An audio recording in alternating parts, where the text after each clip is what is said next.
Allah Resulü sallallahu aleyhi ve sellem her an bunlardan yüzlercesiyle karşılaşırdı. Mescid-i Saadetlerine girdikleri zaman bir gün Haris İbn Malik uzanmış yatıyor. Ayağıyla dürttü ona Allah Resulü. Yerinden fırladı, Resulullah sallallahu aleyhi ve sellem'in başucunda görünce edeple hemen temenni ediyor. Allah Resulü keyfe asbahte ya Haris. Nasılsın? Nasıl sabahladın demek gibi bir şeydir bu. Nasılsın dedi. Elhamdülillah ene mu'minun. Allah'a hamd ederim. Bana hakkıyla imanın zevkini tattırdı. لِكُلَّ حَقٍ حَقِيقَةٍ وَمَا حَقِيقَةُ اِيمَانِكَ. Her hakkın bir hakikati vardır. Sen hakkıyla iman ettim diyorsun. İmanının hakikatine delalet eden emare nedir dedi Allah Resulü sallallahu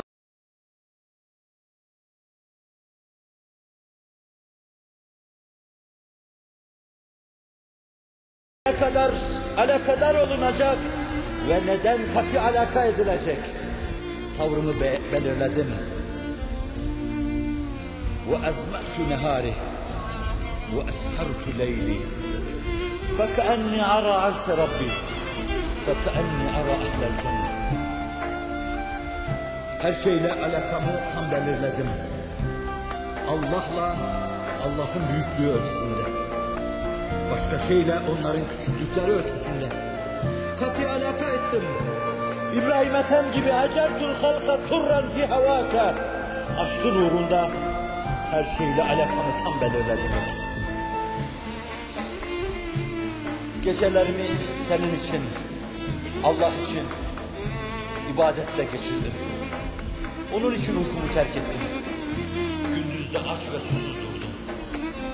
Şu anda sanki burada durmuş Rabbimin arşına bakıyor gibiyim. Şu anda sanki burada durmuş ehli cennetin cennet yamaçlarında dolaşmasını seyrediyor gibiyim.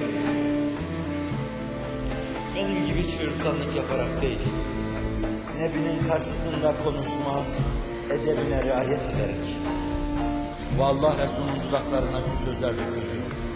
İnneke emru'un nevvarallahu kalbek. Görüyorum ki sen öyle bir adamsın ki Allah içini nurlarla doldurmuş diyor. Peygamber sahabesini takdir ediyor. Ve Allah Resulü mescidin içinde ve dışında yüzlercesiyle karşı karşıya geliyordu bunlarla.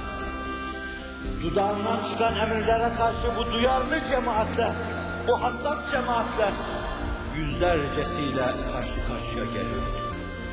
Aşk, iştiyak, bağlılık, teslimiyet, emirleri dinleme mevzuunda öyle bir hassasiyet hasıl etmişti ki bir gün o dudaklardan dökülen emirler haydi yürüyün Kaftağına. Nitekim bir gün öyle demişti Bedir'de. Sa'd ibn Muaz fırlamış yerinden. Ey Allah'ın Resulü, لَعَلَّكَ تَعْنِينَا.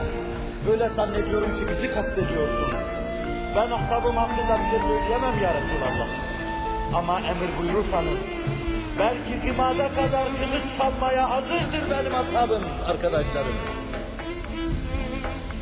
İstediğini al ya Resulallah. İstediğini bırak ya Resulallah. İstediğini önüme sevk et ya Resulallah. İstediğini yanında tut ya Resulallah. Dudakların şeker şerbet yesin. Senin o sözlerini 14 asır beri de dinlerken sineleri aynı şeye akord olmuş 20. asırdaki gençlerin soluklarını duyuyor gibi oluyor. Bana yüzlercesi yazdıkları şeylerde aynı şeyleri ifade ediyorlar. Ve diyorum ki kapısının hem de sadık olmayan bir kısmine böyle söyleyenler ya onu görselerdi.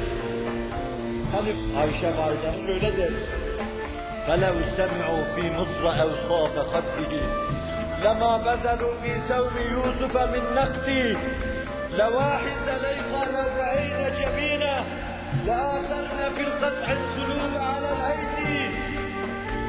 Eğer Mısır'daki kadınlar benim efendimin yanağındaki gamzeyi görselerdi, Zeliha'nın arkadaşlarının bıçakları parmaklarına ve dudaklarına ayağına dokundurduğu parmaklarını ve dudaklarını kestikleri yerde onlar ellerindeki hançerleri sinelerine saplarlardı. Molla Cami bunu öyle derin ifade eder ki mukarreren dili pare pare mükerrer. Eğer cemali tunur dide bididen, eğer senin güneşe ışık kaynağı olan o cemalini görselerdi, ellerindeki hançerleri sinelerine saplarlardı. Evet, dur ve beni dinle. Ya benim efendimin o cemalini görseydiniz, ya Allah'ın cemalini görseydiniz, ya Hazreti Allah'a vasıl olsaydınız. Mukarrer eski dili pare pare mükerden, eğer cemali tu nur didemi didem. Mübarek dudaklarından dökülen her şey yere düşmeden lal-ı güher gibi kabul edilir ve hemen hayata mal edilirdi. Onun için 20. asrın gençliğinin sözlerine tercüman oluyor dedim Sa'd ibn Muaz. Al bizden istediğinin canlarını, al istediğin yerde kullan, al malımızdan istediğin kadar, bize istediğin kadar çetin yolları göster. Belki kımada kadar kılıç çalmaya hazırdır arkandakiler. Senin hissiyatına tercüman oluyor, zannediyorum. Fırsat bulsaydın bunları sen de söyleyecektin. O söylüyordu.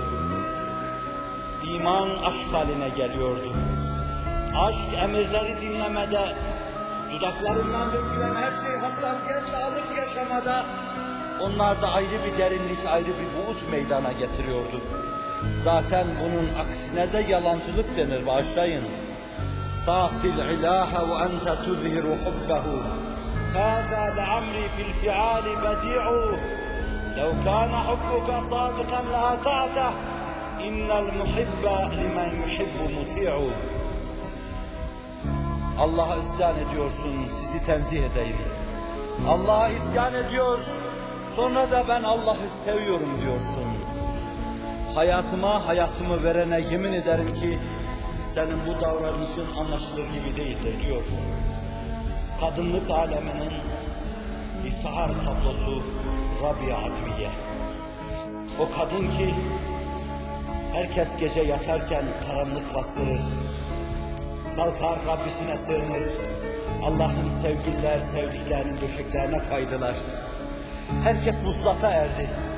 Herkes mahbubuyla şu anda ayrı bir hava, ayrı bir alem içinde. Ben de şimdi senin yanına geliyorum.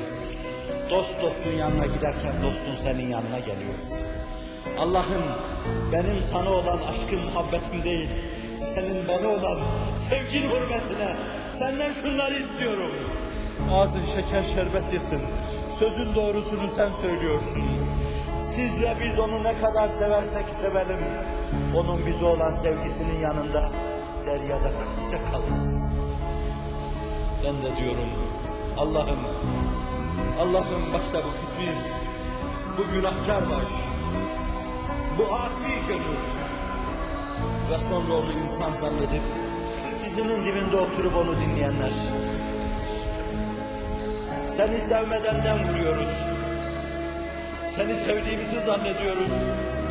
Belki yer onların mücrimleri de bu kadar duyuyorsa, yer mahbubu olan muslat havası içinde burnumun kemiklerini sızladığını da duyuyorum.